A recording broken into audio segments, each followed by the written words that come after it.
ॐ श्रीगणेशाय नमः। अथ श्रीलक्ष्मीनारायणस्तोत्रम्।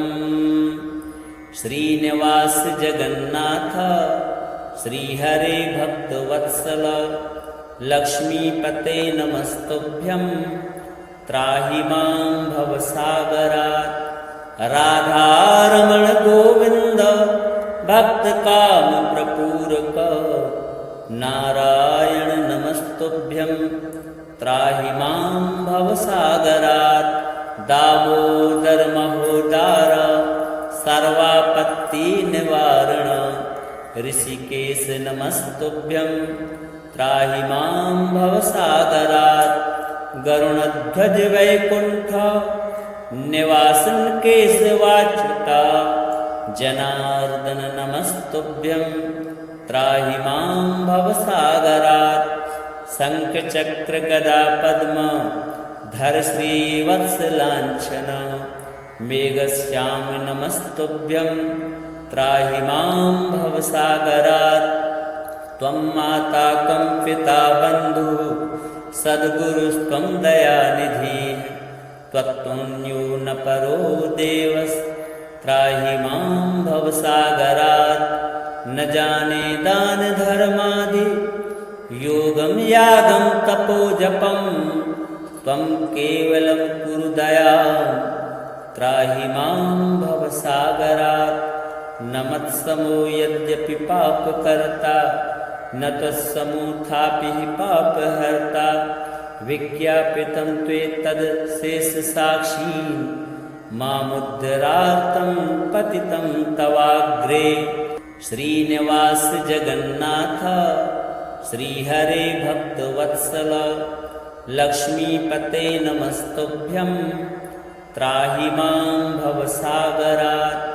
राधारमण गोविन्द भक्तकाम प्रपूरक नारायण नमस्तुभ्यं।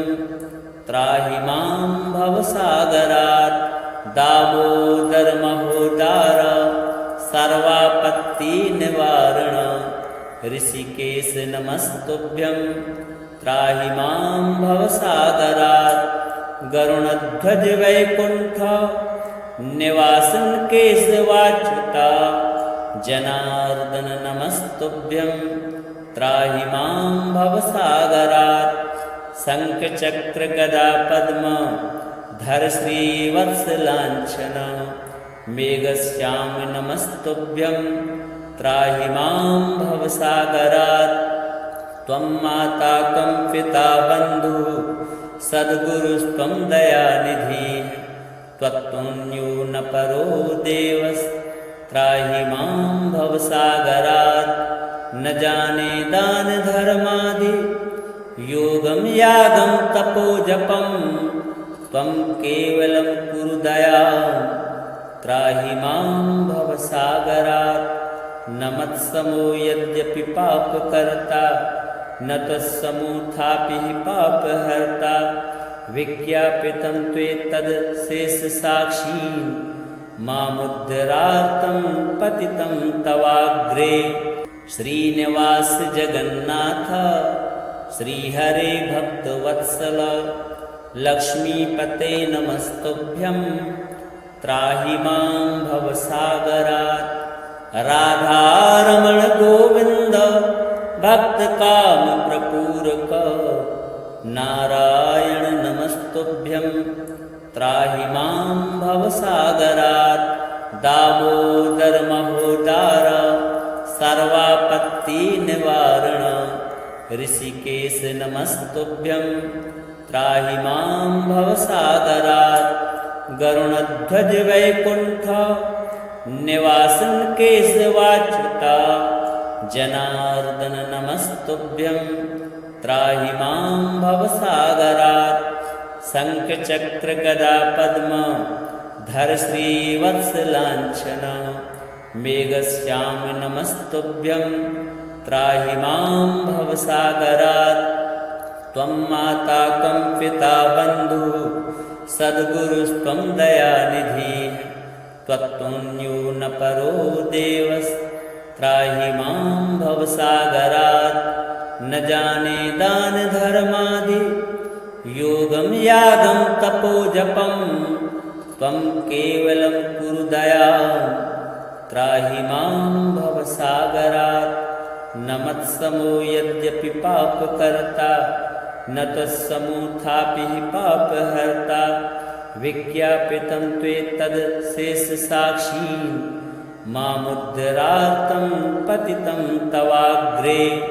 श्रीनिवास जगन्नाथ श्रीहरे भक्तवत्सल, लक्ष्मीपते नमस्तुभ्यं त्राहि मां भवसागरात्। राधारमण गोविन्द भक्तकामप्रपूरक, नारायण नमस्तुभ्यं त्राहि मां भवसागरात्। दामोदर महोदार सर्वापत्तिनिवारण, ऋषिकेश नमस्तुभ्यं त्राहि मां भवसागरात्। गरुणध्वज वैकुण्ठ निवासन केशवाच्युता, जनार्दन नमस्तुभ्यं त्राहि मां भवसागरात्। शङ्खचक्र गदा पद्म धर श्रीवत्सलाञ्छन, मेघश्याम नमस्तुभ्यं त्राहि मां भवसागरात्। त्वं माता कं पिता बन्धुः सद्गुरुस्त्वं दयानिधिः, त्वत्तुल्यो न परो देवस् त्राहि मां भवसागरात्। न जाने दानधर्मादि योगं यागं तपोजपं, त्वं केवलं कुरु दयां त्राहि मां भवसागरात्। न मत्समो यद्यपि पापकर्ता, न त्वत्समोऽथापि हि पापहर्ता। विज्ञापितं त्वेतदशेषसाक्षी, मामुद्धरार्तं पतितं तवाग्रे।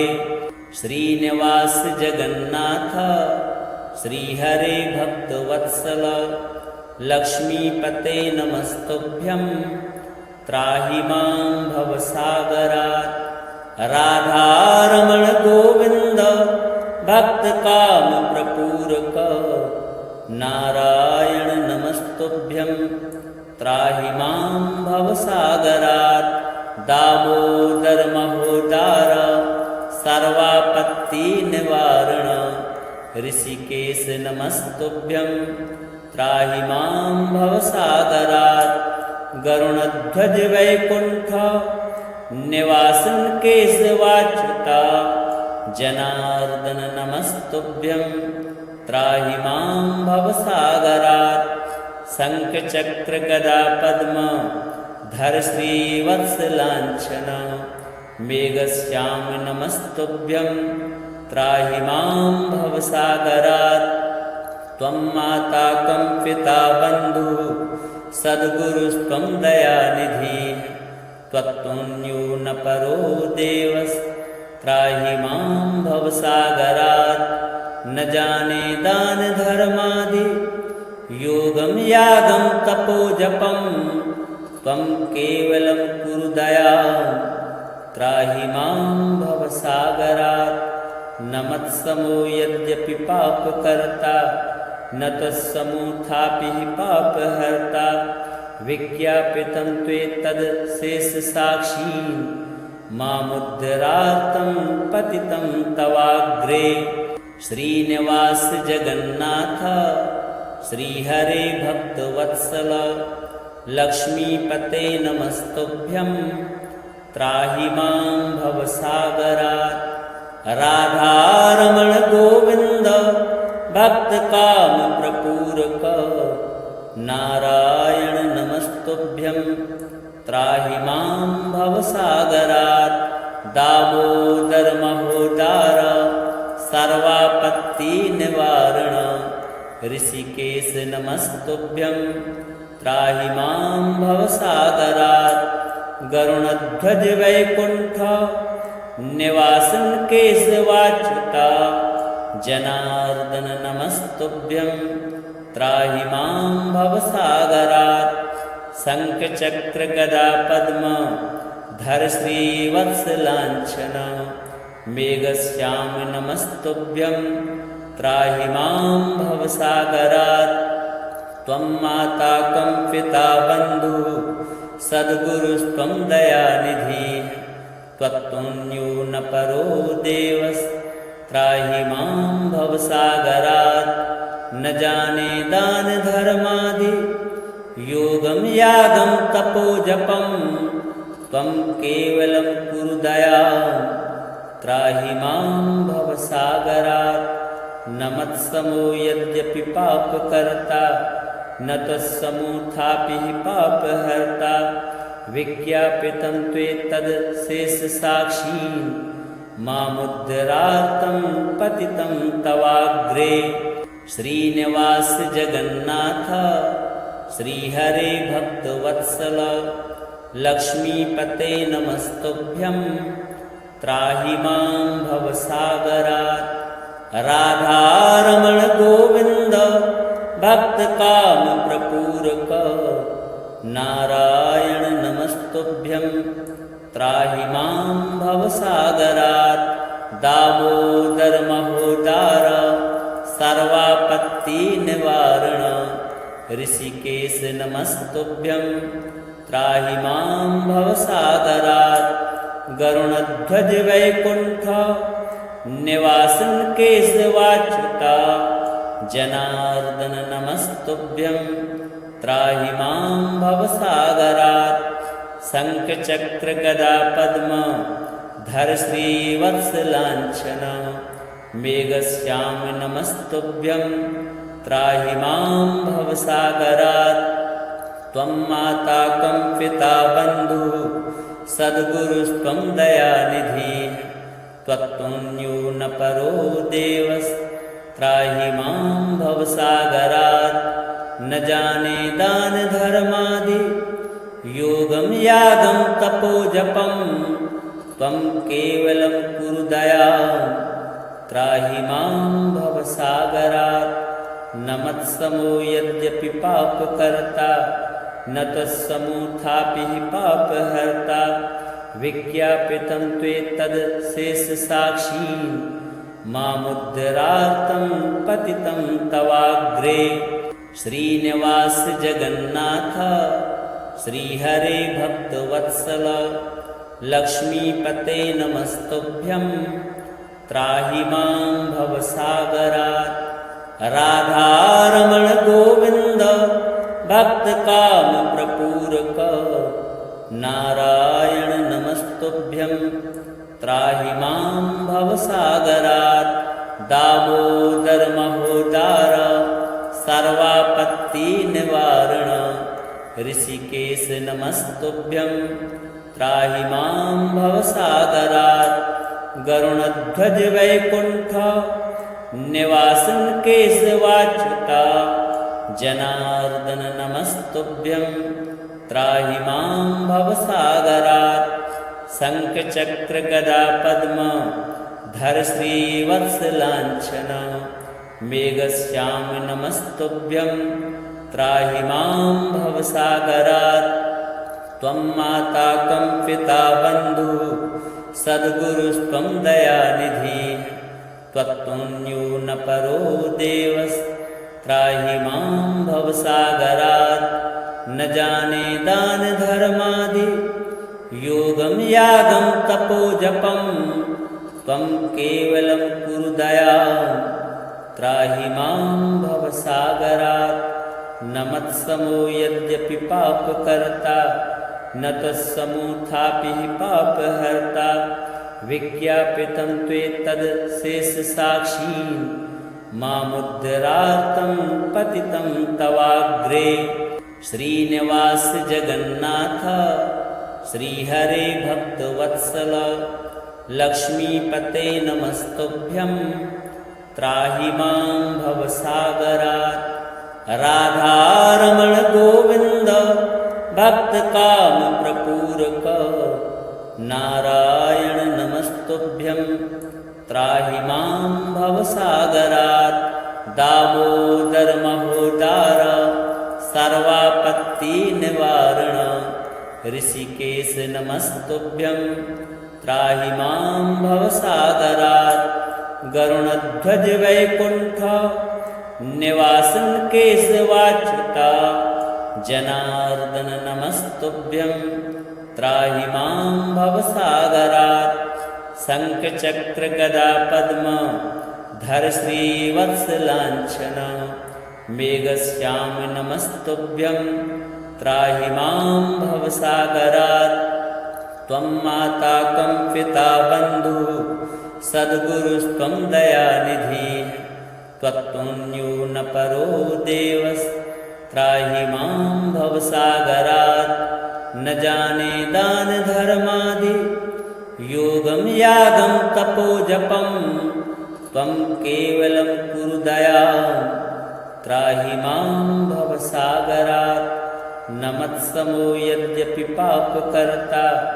न त्वत्समोऽथापि पापहर्ता विज्ञापितं त्वेतदशेषसाक्षी मामुद्धरार्तं पतितं तवाग्रे श्रीनिवास जगन्नाथ श्रीहरे भक्तवत्सल लक्ष्मीपते नमस्तुभ्यं त्राहि मां भवसागरात् राधारमण गोविन्द भक्तकामप्रपूरक नारायण नमस्तुभ्यं त्राहि मां भवसागरात् दामोदर महोदार सर्वापत्तिनिवारण ऋषिकेश नमस्तुभ्यं त्राहि मां भवसागरात् गरुणध्वज वैकुण्ठ निवासन केशवाच्युता जनार्दन नमस्तुभ्यं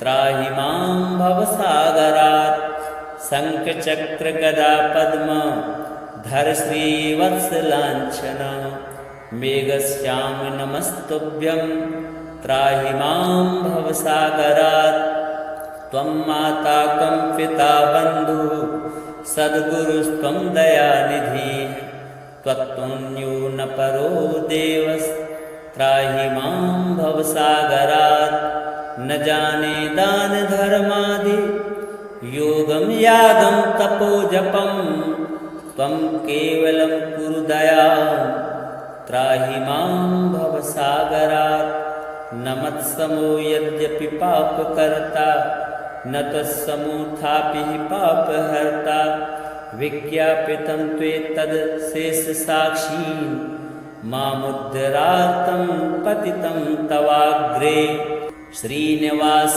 जगन्नाथ श्रीहरे भक्तवत्सल लक्ष्मीपते नमस्तुभ्यं त्राहि मां भवसागरात् राधारमण गोविन्द भक्तकामप्रपूरक नारायण नमस्तुभ्यं त्राहि मां भवसागरात् दामोदर महोदार सर्वापत्तिनिवारण ऋषिकेश नमस्तुभ्यं त्राहि मां भवसागरात् गरुणध्वज वैकुण्ठ निवासन केशवाच्युता जनार्दन नमस्तुभ्यं त्राहि मां भवसागरात् शङ्खचक्र गदा पद्म धर श्रीवत्सलाञ्छन मेघश्याम नमस्तुभ्यं त्राहि मां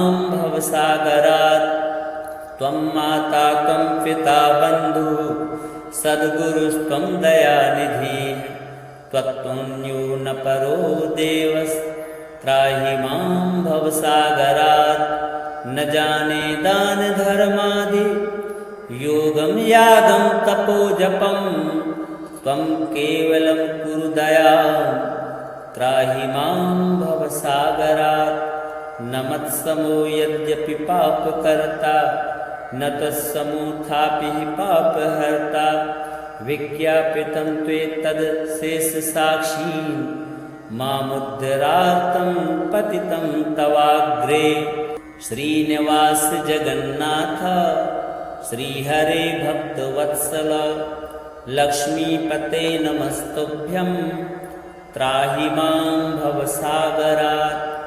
राधारमण गोविन्द भक्तकामप्रपूरक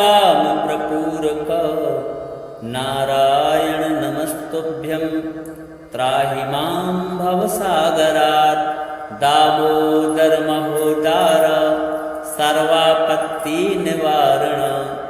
ऋषिकेश नमस्तुभ्यं त्राहि मां भवसागरात्।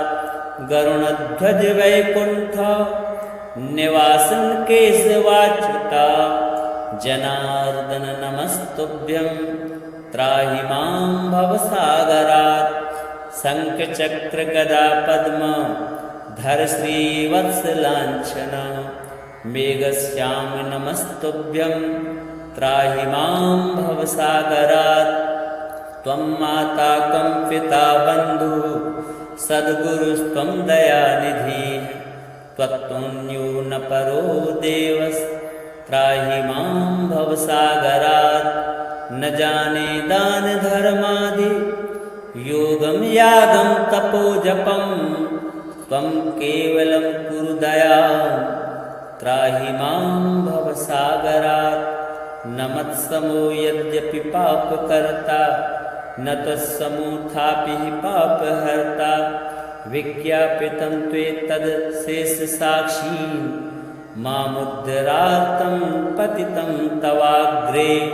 श्रीनिवास जगन्नाथ श्रीहरे भक्तवत्सल लक्ष्मीपते नमस्तुभ्यं त्राहि मां भवसागरात्।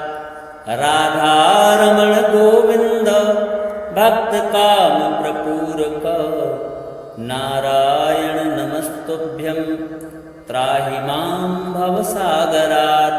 दामोदर महोदार सर्वापत्तिनिवारण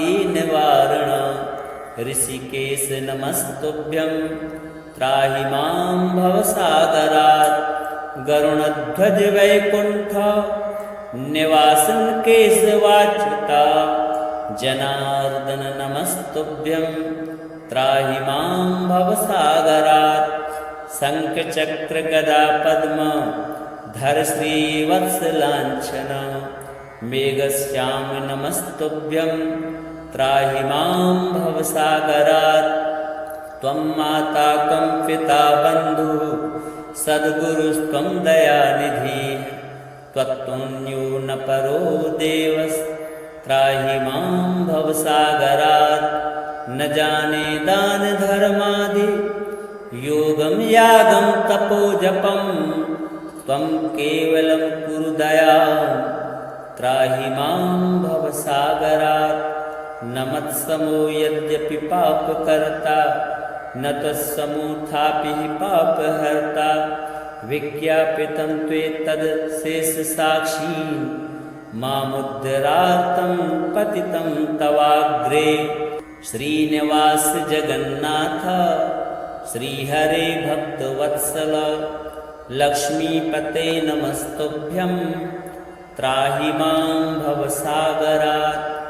राधारमण गोविन्द भक्तकामप्रपूरक नारायण नमस्तुभ्यं त्राहि मां भवसागरात्। दामोदर महोदार सर्वापत्तिनिवारण ऋषिकेश नमस्तुभ्यं त्राहि मां भवसागरात्। गरुणध्वज वैकुण्ठ निवासन केशवाच्युता जनार्दन नमस्तुभ्यं त्राहि मां भवसागरात्। शङ्खचक्र गदा पद्म धर श्रीवत्सलाञ्छन मेघश्याम नमस्तुभ्यं त्राहि मां भवसागरात्। त्वं माता कं पिता बन्धुः सद्गुरुस्त्वं दयानिधिः त्वत्तुल्यो न परो देवस् त्राहि मां भवसागरात्। न जाने दान धर्मादि योगं यागं तपोजपं त्वं केवलं कुरु दयां त्राहि मां भवसागरात्। न मत्समो यद्यपि पापकर्ता न त्वत्समुत्थापि पापहर्ता विज्ञापितं त्वेतदशेषसाक्षी मामुद्धरार्तं पतितं तवाग्रे। श्रीनिवास जगन्नाथ श्रीहरे भक्तवत्सल लक्ष्मीपते नमस्तुभ्यं त्राहि मां भवसागरात्। राधारमण गोविन्द भक्तकामप्रपूरक नारायण नमस्तुभ्यं त्राहि मां भवसागरात्। दामोदर महोदार सर्वापत्तिनिवारण ऋषिकेश नमस्तुभ्यं त्राहि मां भवसागरात्। गरुणध्वज वैकुण्ठ निवासन केशवाच्युता जनार्दन नमस्तुभ्यं त्राहि मां भवसागरात्। शङ्खचक्र गदा पद्म धर श्रीवत्सलाञ्छन मेघश्याम नमस्तुभ्यं त्राहि मां भवसागरात्।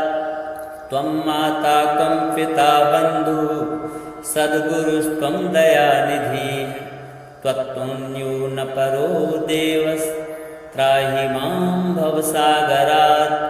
न जाने दान धर्मादि योगं यागं तपोजपं त्वं केवलं कुरु दयां त्राहि मां भवसागरात्। न मत्समो यद्यपि पापकर्ता न त्वत्समुत्थापि पापहर्ता विज्ञापितं त्वेतदशेषसाक्षी मामुद्धरार्तं पतितं तवाग्रे।